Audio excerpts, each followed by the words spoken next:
अस्सलाम वालेकुम। Arshad Mahmood Shakeel, Punjab rural health employees association. जी, आज हम इन टॉपिक्स पे बात करेंगे: सैलरी ऑफ PHFMC एम्प्लॉइज और स्नर्टी लिस्ट डिस्पेंसर अगेंस्ट एमटी। आज जो हम बात कर रहे हैं वो है स्नर्टी लिस्ट डिस्पेंसर अगेंस्ट एमटी। अच्छा, ये तो मुझे खुद भी अजीब लग रहा है कि डिस्पेंसर अगेंस्ट एमटी कहते हुए, क्योंकि ज़ाहिर है कि अदर डिस्ट्रिक्ट में भी जो PRSP या PHFMC के डिस्ट्रिक्ट नहीं है वहाँ पर भी अपॉइंटमेंट हुई हैं, तो वो डिस्पेंसर को 5 साल की कंसेशन देकर उन्होंने MT 9वें स्केल में रख ली है। तो लेकिन यह है कि हमारे PHFMC के जो डिस्ट्रिक्ट हैं वहाँ पर ये इशू बना दिया गया कि ये डिस्पेंसर अगेंस्ट एमटी हैं।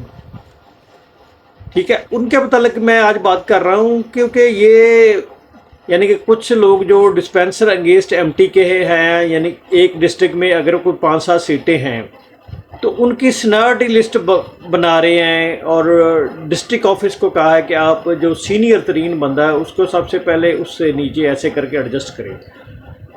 लेकिन इस चीज़ के मैं तो हक में नहीं हूँ, क्योंकि उसमें ये है कि हमारे तमाम के तमाम जो है डिस्पेंसर भाई जो एमटी की सीट पर हैं वो एडजस्ट नहीं हो सकेंगे। लेकिन ये है कि कुछ डिस्ट्रिक्ट से ये भी पता चल रहा है कि उन्होंने स्नर्टी लिस्ट को मद्देनज़र ही रखा, उन्होंने आगे पीछे करके अपने कुछ मनपसंद लोगों को कोशिश की है कि उनको ऊपर ले आए।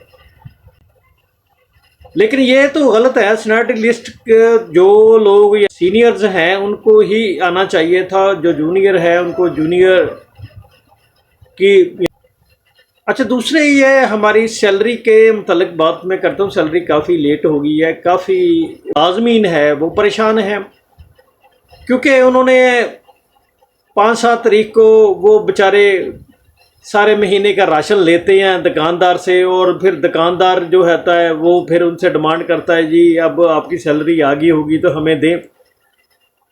लेकिन वो बेचारे देख रहे हैं कि अभी तक सैलरी शिफ्ट ही नहीं हुई। हालांकि ये है कि सैलरी बनकर सारी जो है हेड ऑफिस में तकरीबन तमाम डिस्ट्रिक्ट की बनकर पहुंच गई है।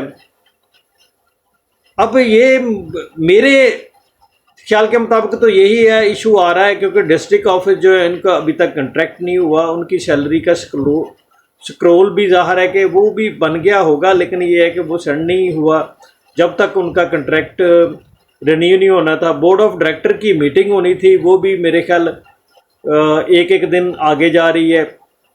कभी कह रहे हैं कि फलां डेट को वो उसकी भी समझ नहीं आ रही, क्योंकि बोर्ड ऑफ डायरेक्टर की मीटिंग में जो है वो डिस्ट्रिक्ट ऑफिस का और बाकी जो डिस्ट्रिक्ट ऑफिस के एम्प्लॉइज़ हैं उनका कंट्रैक्ट होना था।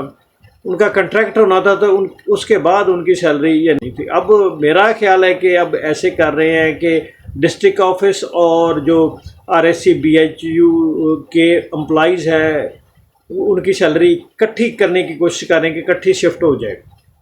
तो लेकिन यह है कि इससे काफ़ी लोग जो है ना अफेक्ट हो रहे हैं। मुझे आज, मैं उस डिस्ट्रिक्ट का भी नाम नहीं लूँगा, मुझे डॉक्टर साहबा का एक फ़ोन आया, तो उन्होंने कहा कि मैंने 30,000 बिल यानी कि बिजली का देना है, लेकिन ये है कि मेरे पास अमाउंट ही नहीं है। तो मैंने बड़ी यानी कि मुश्किल से अपने वालिद साहब से यानी कि वो डिमांड की कि ये बिजली का बिल ही जो है हमने पे करना है। ये है कि बेचारे जो छोटे मुलाजम हैं तो उनका तो हाल ही बड़ी यानी कि कह लो कि हालात उनके तंग है। वो तो बेचारे जब भी सैलरी आती है मेरे ख्याल 1-2 दिन में खर्च करके उसके बाद वो बेचारे अपने किसी दुकान पे उन्होंने लगाया होता है अपना सौदा सलफ, तो वो वहाँ से लेते रहते हैं। जब 3 तारीख होती है तो उनको दे देते हैं, फिर आगे से स्टार्ट हो जाता है। वो भी बेचारे बहुत तंग हैं, क्योंकि उनके बिजली के बिल इशू ज़्यादातर बिजली के बिल का आ रहा है, क्योंकि 200 यूनिट से जिसके थोड़ा सा ज़्यादा हो जाता है 8-8 हज़ार रुपये बिजली का बिल आ जाता है। तो बहुत बेचारे ना हालात इतने तंग आए हुए हैं। ऊपर से ये है कि जो हमारे भाई हैं ایم ٹی کی سیٹ پر کینسر ان کا ایشو بن گیا ہے، وہ بیچارے بہت زیادہ وہ بھی تنگ ہیں، وہ بھی کہہ رہے ہیں کہ پتہ نہیں ہمارے ساتھ کیا ہوگا، ہم سب کو نکار رہے ہیں۔ تو بہت حالات نا عجیب سے ہیں۔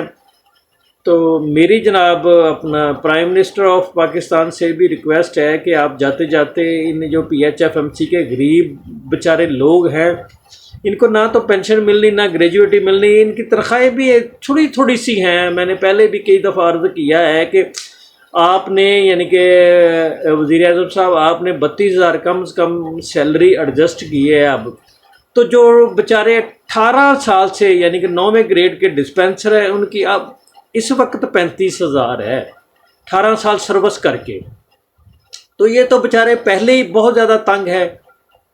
تو وزیر اعظم صاحب ان سے دعائیں لیں، ان بیچاروں کو کسی کو بھی نہ نکالیں، P H F M C کے ملازم کسی کو بھی نہ نکالیں ان کو، بلکہ آپ کو تو ریگولر کرنا چاہیے تھا۔ ریگولر وہ بیچارے کیا ہوں گے، اب تو ان کو جاب سے بھی جاب سیکورٹی بھی نہیں ہے، وہ جاب سے بھی نکالے جا رہے ہیں۔ دوسرا بیچارے جو 60 سال سے زیادہ عمر کے پیرامیڈکس کی میں بات کروں گا، ان کو بھی کہہ رہے ہیں کہ آپ چلے جائیں جی، آپ فارغ ہیں، نہ ان کو بیچاروں کو کچھ پینشن نہ گریجویٹی کچھ بھی نہیں ملنا۔ ٹھیک ہے، میری پرائم منسٹر آف پاکستان آپ سے ہم سب کی، بلکہ جو بھی ہمارے جتنے بھی ہیں ہم سب کی آپ سے ریکویسٹ ہے کہ ان کا بھی ایسے کریں۔ چلیں ٹھیک ہے، ان کو پینشن گریجویٹی نہیں دینی تو آپ ان کو 5 سال کی ریلیکسیشن دے دیں، 65 سال تک ان کو کہیں گے بھی ٹھیک ہے، اس کے بعد آپ جاب نہیں کر سکتے۔ ٹھیک ہے، وہ ان کا ایک ذہن بن جائے گا تو وہ اس کے بعد آٹومیٹکلی ان کا ذہن ہوگا تو وہ فارغ ہو جائیں گے۔ اب اچانک ان پہ بیچاروں پر یہ بجلی گرائی گئی ہے تو بڑا پرابلم ان کے لیے ہے۔ اور میری جناب سی ایم پنجاب سے بھی ہمبل ریکویسٹ ہے ہماری، بہت زیادہ ان سے یعنی کہ ہم اپیل کر رہے ہیں کہ آپ بھی یہ جو اپنا ڈیلی ویجز ہیں بیچارے 31 مئی والے، اور یہ ڈسپینسر اگینسٹ ایم ٹی ہیں 60+ والے لوگ ہیں، ان کا آپ بھی مہربانی ان پر کریں اور ان کو 60+ والوں کو چلیں ان کو ریلیکسیشن دے دیں 5 سال کی کہ 65 سال تک کر لیں، اور جو ڈسپینسر اگینسٹ ایم ٹی ہے ان کو تمام کو یعنی کہ P H F M C کے جو ہیں بیچارے وہ تو بہت زیادہ ہی حالات ان کے تنگ ہیں، تو ان کو ضرور آپ کو ایڈجسٹ کروائیں۔ اللہ تعالی ہم سب کا حامی و ناصر ہو۔